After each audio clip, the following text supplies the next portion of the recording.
I think it became increasingly obvious in recent weeks that Steve Wilks was most likely going to be a one-and-done guy for the Arizona Cardinals. And it's merited and deserved. Look, there's going to be some talk about the fact that it seems like a lot of black head coaches are getting fired this offseason. And that in part is true. You go to Hugh Jackson, you look at Marvin Lewis, and you look at Todd Bowles, and you look at Steve Wilks. I mean, there are several of them. Yes, they're getting fired. But Todd Bowles certainly deserved it. Marvin Lewis, for God's sakes, we know sure as hell deserved it. Hugh Jackson most certainly damn deserved it. You could quibble a little bit about Vance Joseph. What the hell good does it do if you're trying to win games with Trevor Siemian and freaking Case Keenum? But Steve Wilks, beyond a shadow of a doubt, most certainly deserved it.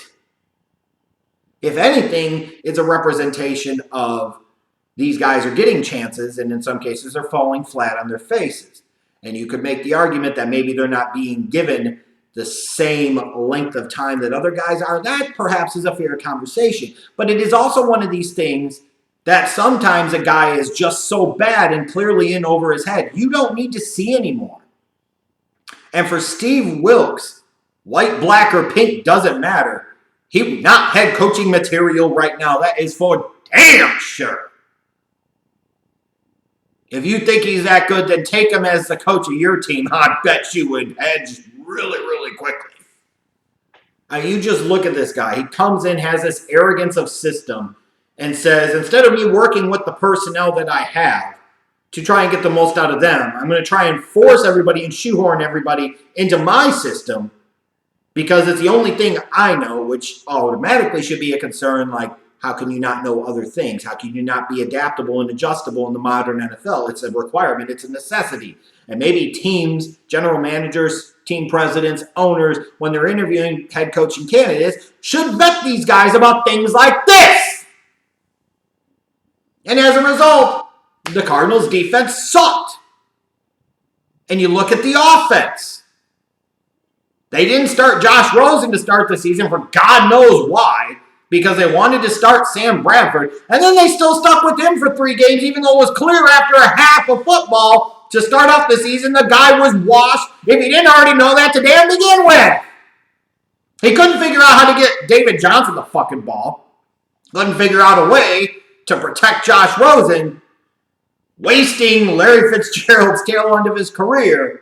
No, Steve Wilks had to go. He had to go. To sit there and have this team, who was just mediocre to slightly bad, in 1 year now, go all the way to getting the number 1 overall pick in the 2019 draft, there was absolutely nothing that you saw that indicated that Steve Wilks needed to be around any longer as a head guy. And that's just the way it is. It's a harsh, ruthless business, but dude sucked. Hit the bricks. Go find another gig. Because this ain't the job for you. Period. But that said, though, what's astounding to me is Steve Wilks, like other head coaches, white, black, again, doesn't matter, end up being the fall guys when they can't be totally held to task here or totally to blame. Steve Wilks is fired, but Steve Keim isn't. Why?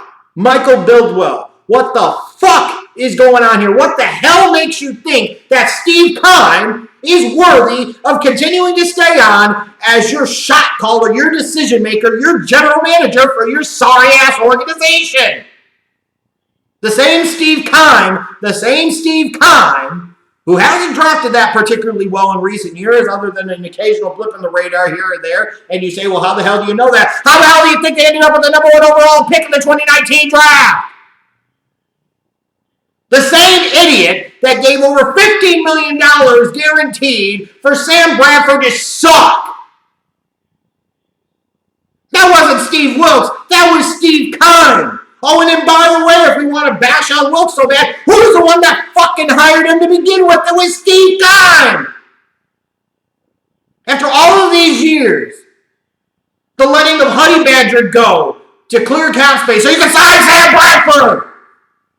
You decide that Steve Wilks is the real problem, and he's the one that's got to go, and he's the only one that's holding your organization back. Michael Bidwell, you're a moron of the highest fucking order.